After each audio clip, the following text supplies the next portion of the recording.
Before diving into this incredible story, consider subscribing to the channel and hitting the bell. Every story here has something to say, and you won't want to miss a single one.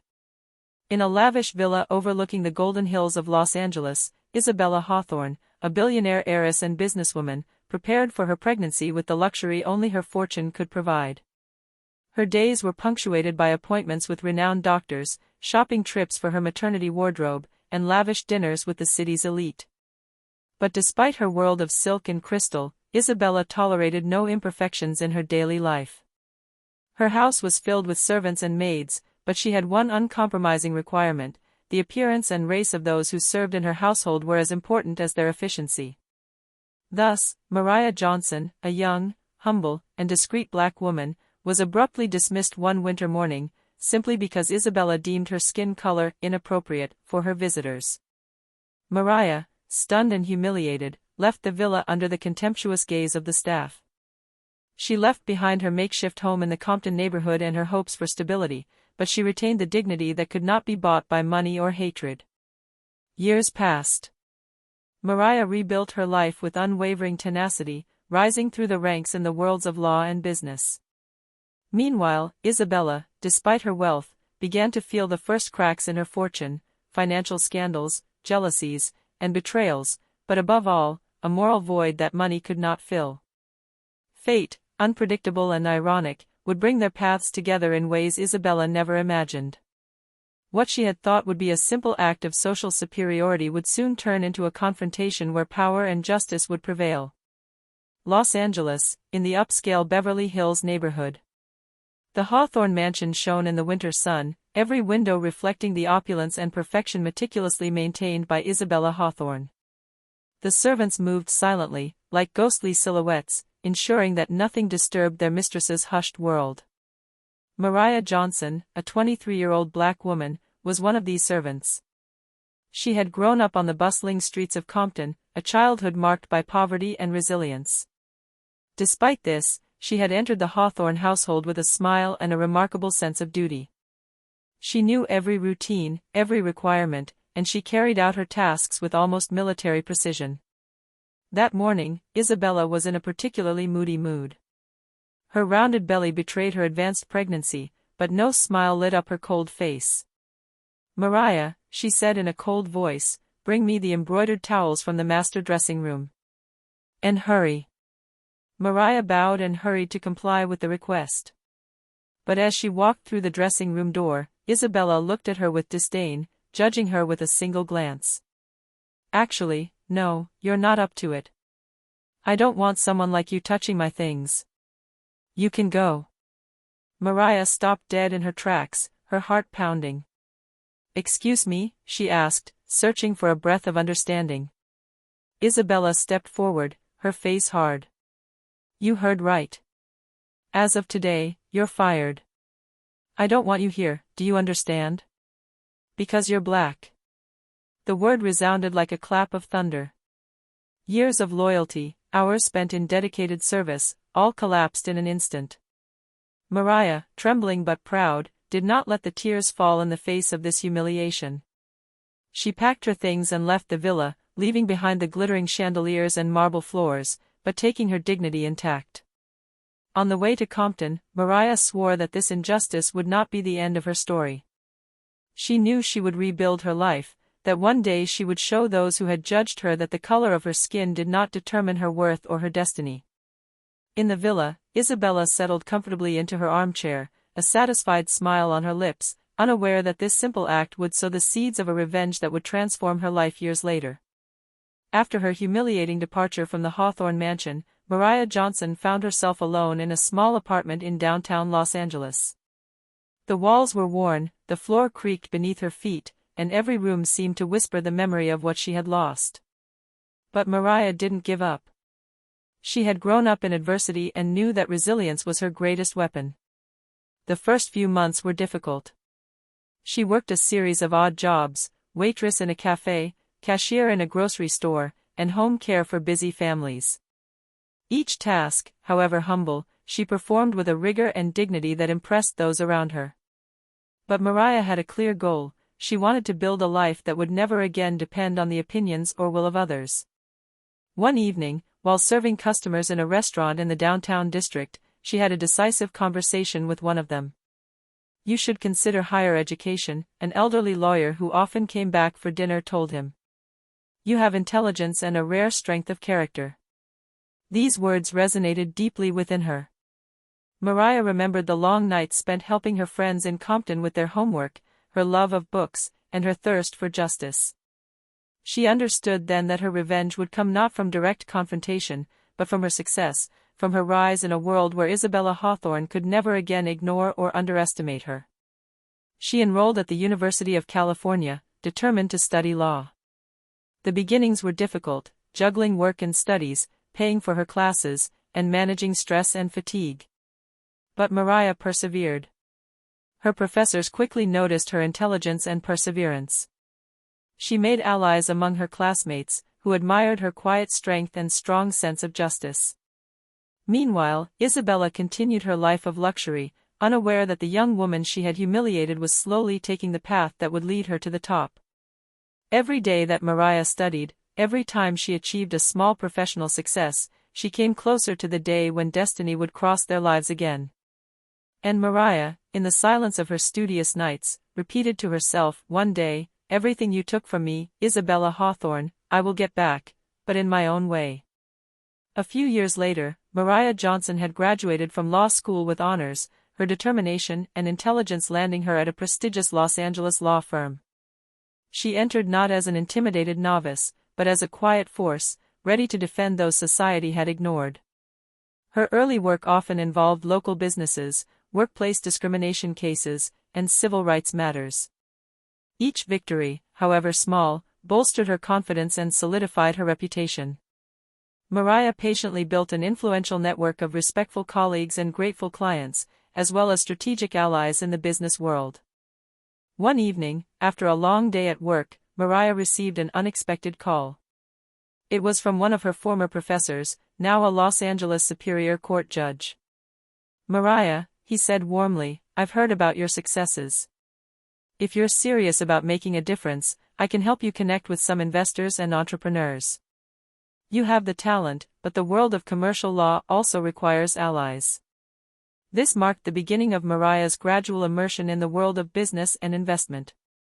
She learned to understand financial intricacies, negotiate with confidence, and build an image of authority and competence. Every decision she made, every strategy she devised, was calculated with one goal in mind: to become a force to be reckoned with in the world Isabella believed was reserved for the white elite. Meanwhile, Isabella Hawthorne continued to live in her bubble of luxury and superficiality. Financial scandals multiplied around her, but her arrogance led her to ignore the warning signs. She continued to frequent closed circles, throw lavish receptions, and believed that her wealth and status placed her above all else. But Mariah moved silently forward, patiently building her empire. Every satisfied client, every case won, every relationship established was a building block for her future revenge. And in the hushed corridors of the courts and executive offices, Mariah knew that one day she would cross paths with Isabella Hawthorne again. And on that day, the humiliated former servant would be a nobody. She would be a powerful, respected woman, ready to exact the price of her enemy's arrogance and racism. Mariah Johnson was now 30. After several years at the law firm, she felt the need to create her own firm, a mix of law and strategic consulting for businesses, with a focus on equality, diversity, and justice. She knew that to take on the elite world, and one day Isabella Hawthorne, she had to build an empire of her own. She founded Johnson & Partners, a hybrid firm combining legal advice and strategic investment. The launch was bold. Mariah invested her savings, convinced a few trusted investors, and worked day and night to build a respectable name. Her business quickly attracted the attention of influential clients, attracted by her professionalism, integrity, and ability to anticipate problems before they arose. One evening at a charity gala in Beverly Hills, Mariah made her first appearance in social circles. Curious glances fell on this elegant, self-assured black woman, who spoke confidently to entrepreneurs, lawyers, and investors. Some smiled politely, others were surprised by her presence and charisma. She felt she had finally entered the arena where Isabella reigned supreme. And fate, always ironic, did its work. That evening, while Mariah was talking with a potential investor, she spotted Isabella Hawthorne in the distance, resplendent in a designer gown, surrounded by her lavish entourage. For the first time in years, their eyes met. Isabella smiled condescendingly, probably thinking this young black woman was just a new employee of one of the guests. But Mariah, impassive, noted every detail: arrogance, ignorance, and a certainty of superiority. This simple encounter triggered something in her. The plan for her revenge, which she had patiently matured for years, began to crystallize in her mind. She knew it would not only be a lesson for Isabella, but a personal triumph, proof that dignity and hard work could overcome privilege and hatred. Mariah left the gala with a quiet smile, knowing that when the time came, she would make Isabella Hawthorne feel the power of the woman she had once humiliated. The world was changing, and Mariah was ready to take her rightful place in it. In the following years, Mariah Johnson transformed Johnson & Partners into a key player in strategic consulting and investments. Each acquisition, each contract, each partnership was the result of a thoughtful and methodical strategy. She specialized in restructuring companies in difficulty and in defending clients who were victims of discrimination or unfair practices. Mariah had become a respected figure in the business and legal worlds, but she remained secretive about her background and her grudges. None of her new colleagues or clients suspected that she had once been a dismissed maid in the lap of Beverly Hills.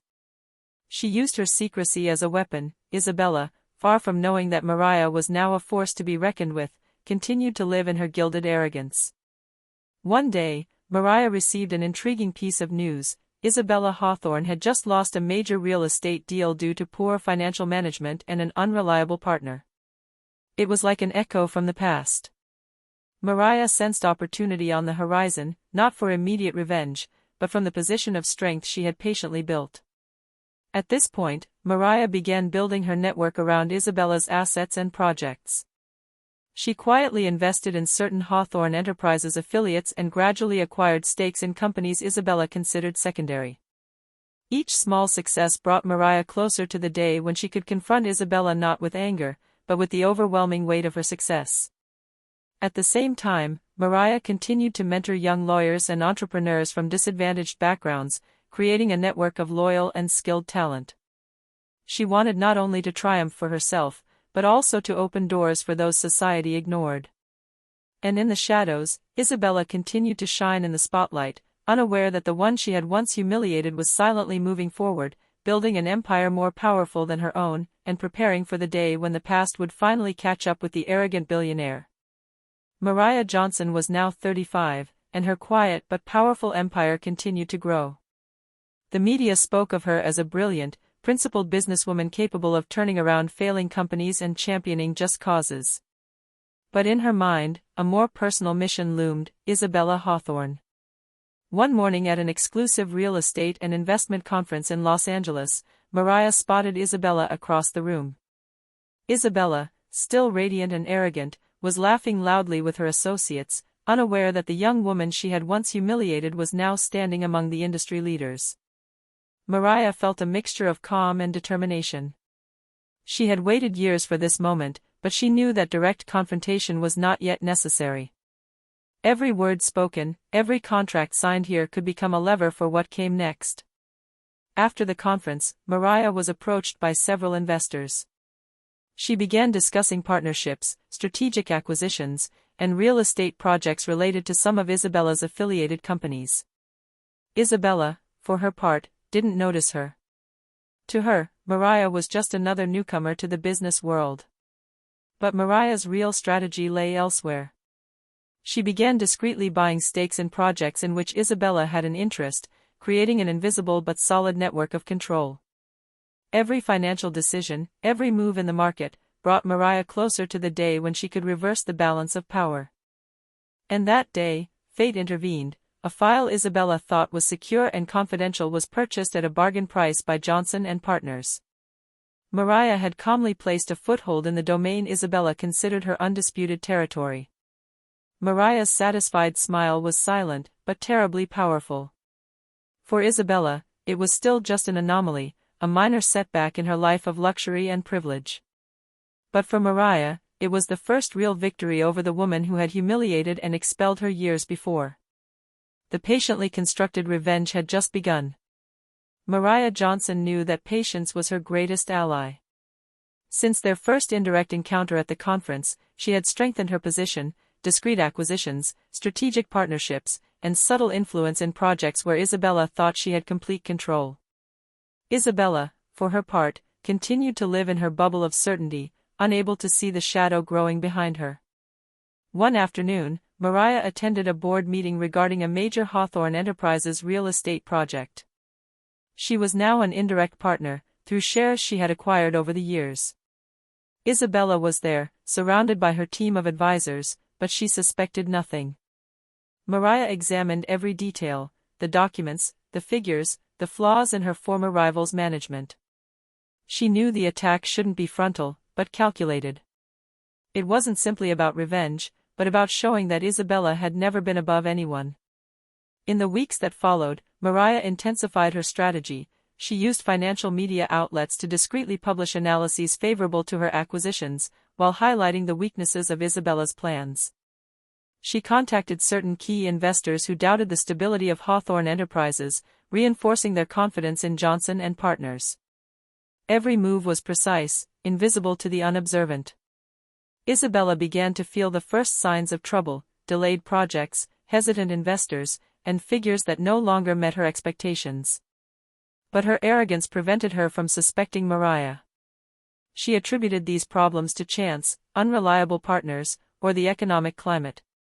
Meanwhile, Mariah, always elegant and impeccable, continued to smile calmly. Every piece in this chess game was in its place. And in the silence of her office, she repeated to herself, "The day will come when Isabella Hawthorne will realize that the servant she humiliated is the one who now controls her world."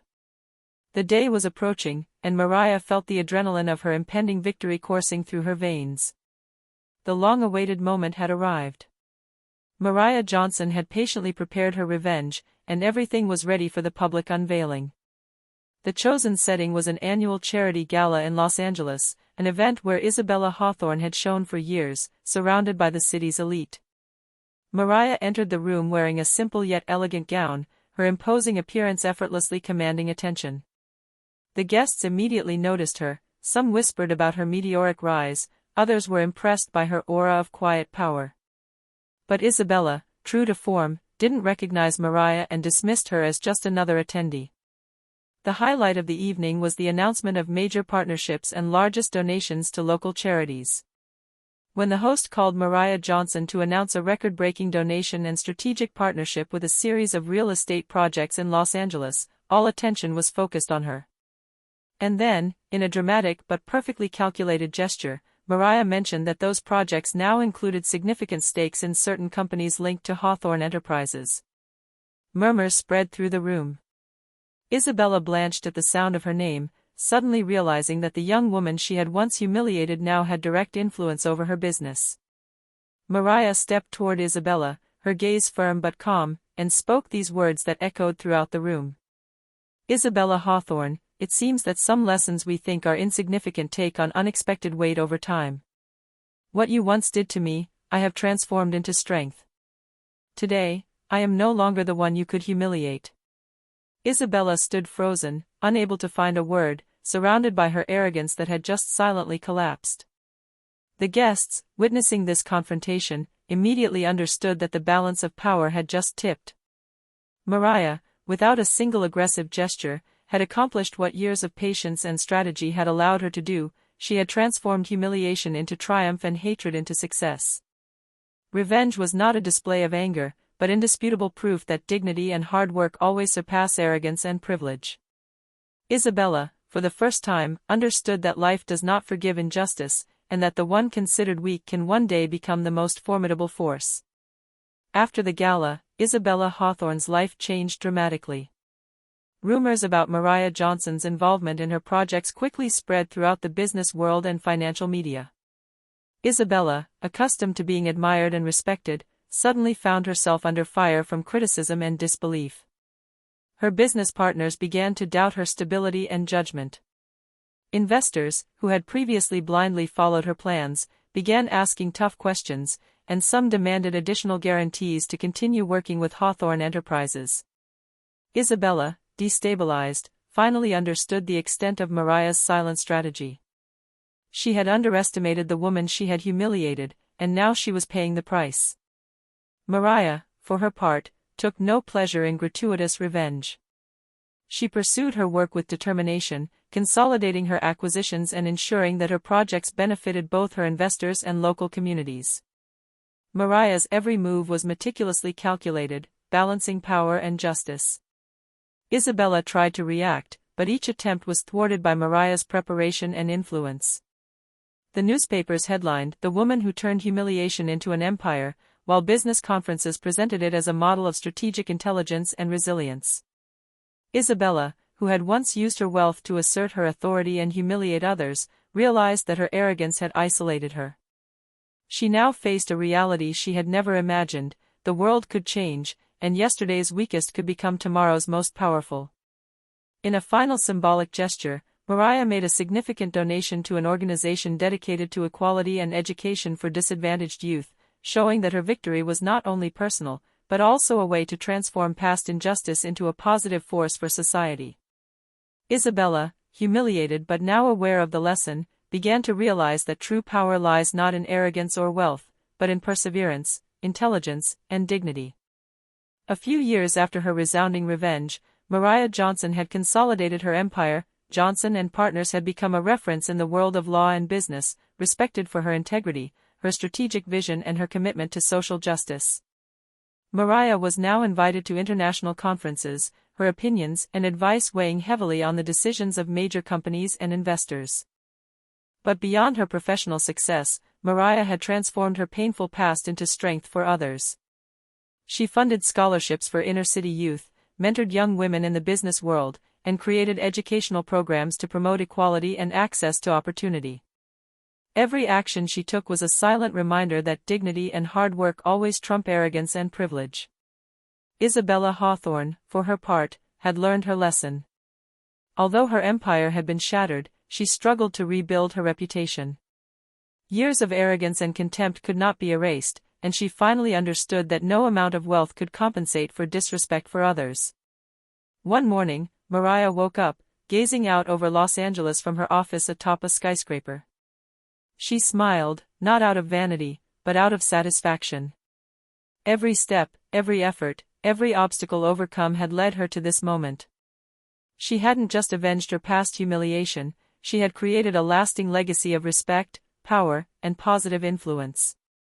And in the silence of her thoughts, she remembered what she had promised herself, years before, when she left the Hawthorne villa humiliated.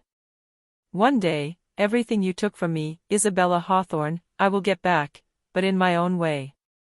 Now that day had come, and Mariah had not only reclaimed what was hers, but she had surpassed all the limitations her former mistress had imposed. She had become a powerful, respected, and inspiring woman, transforming past injustice into lasting triumph.